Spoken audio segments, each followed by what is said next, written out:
ਲਾਈਟਾਂ ਵਾਲੀ ਮੱਤਿਆ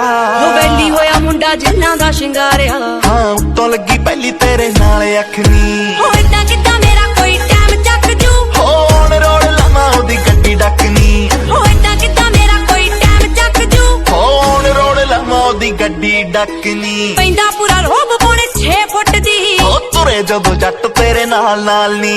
ਭਾਬੀ ਭਾਬੀ ਕਹਿੰਦੇ ਨੀ ਓ ਯਾਰ ਥੱਕਦੇ ਹੋਰ ਤੂਰ ਕਹਿੰਦੇ ਦੱਸ ਕੀ ਭਾਲਦੀ